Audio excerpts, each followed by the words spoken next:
Hello Weaver, अस्सलाम वालेकुम। मैं हूं Ali and welcome to my channel sonic expert. आज सैटरडे का दिन है और गोल्ड प्राइस से रिलेटेड एक और वीडियो लेकर आपकी खिदमत में हाजिर हूं।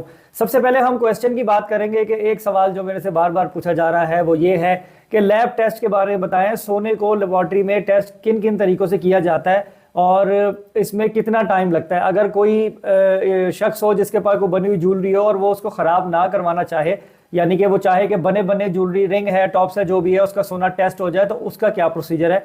तो इस बारे में पहले मैं आपको थोड़ी सी आगाही दे दूं। देखिए, लैब टेस्टिंग के दो प्रोसेस हैं। एक है लिक्विडेट करके ज्वेलरी के पीस को मेल्ट करके बिल्कुल पिघला के और फिर उसको एसिड के अंदर डाल दिया जाता है और मुख्तलिफ तेज़ाबों में से उसको गुजार के, जो भी एक पर्टिकुलर प्रोसेस है जो कि 30 से 40 मिनट्स तक का टाइम टेकिंग होता है, और उसमें से बाकी सारी धातुओं को अलग करके प्योर गोल्ड को सेपरेट कर लिया जाता है। ये तो मेथड है जो प्रॉपर वे है और ये थोड़ा सा टाइम टेकिंग होता है।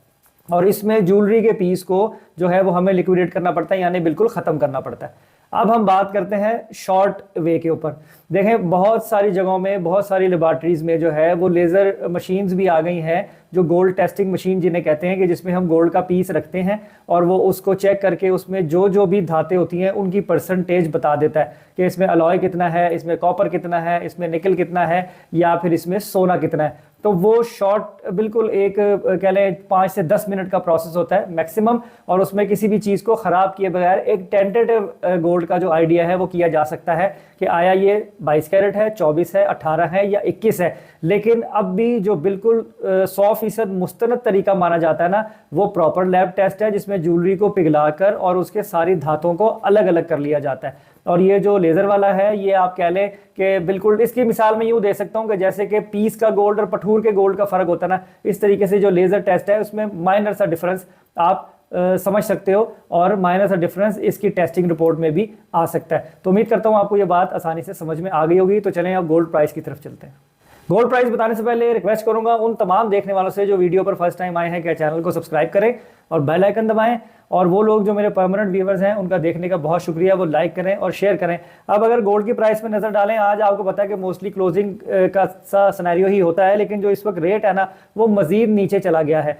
आलमी मार्केट में सोना डे बाय डे सस्ता हो रहा है। अगर डॉलर का रेट वही 250 के ऊपर ये ले आते और 260 270 पे जिस तरीके से ये लेकर जा रहे थे, तो सोने ने इस वक्त 2 लाख के भी अंदर आ जाना था। इस वक्त जो आलमी मार्केट में 1 ट्रॉय आउंस का रेट है वो 1936 है, जो कि मजीद 10 से 15 डॉलर पर ट्रॉय आउंस कम हुआ है। और अगर इंटरबैंक में डॉलर की बात करें 287 और ओपन मार्केट में वही 288 टू 295 296 में ट्रेड हो रहा है, डिपेंडिंग ऑन अवेलेबिलिटी। अब अगर 24 कैरेट के रेट की बात करें तो सोना मजीद 1000 रुपये सस्ता होकर 2,13,500 रुपये फी तोला पीस जो खाली सोना है वो उसमें बेचा जा रहा है, और 2,12,500 में वापस लिया जा रहा है। इसी तरह जो लोकल गोल्ड है जिसे पठूर कहते हैं वो 2,10,500 में बेची जा रही है और 2,09,500 में वापस ली जा रही है। पेशावर में 220 का रेट है टेंटेटिव, और दुबई में 2,13,000 का, यानी दुबई का रेट जो है वो पाकिस्तान के रेट के करीब करीब है। तो वो लोग जिनकी बाइंग 2.5, 2.6, 2.8, 2.10 के पैरामीटर में है, वो डेंजर जोन में आ रहे हैं आहिस्ता आहिस्ता,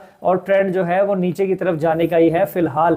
तो इसलिए वो लोग अगर अपने आप को सेफ एंड साउंड करना चाहते हैं तो वो सोना बेच सकते हैं, अपना प्रॉफिट रख सकते हैं, री इन्वेस्ट कर सकते हैं अपनी इन्वेंट्री, और 50-60% पे कर सकते हैं और शॉर्ट टर्म पे काम कर सकते हैं। क्योंकि अगर उन्होंने जो है इस गोल्ड को लॉन्ग टर्म पे रखना है तो उनको ज़्यादा देर तक रखना पड़ेगा। तो आज की वीडियो में इतना ही। इंशाल्लाह नेक्स्ट वीडियो में मुलाकात होगी। अपना बहुत ख्याल रखें, मुझे दुआओं में याद रखिए। अल्लाह हाफिज़।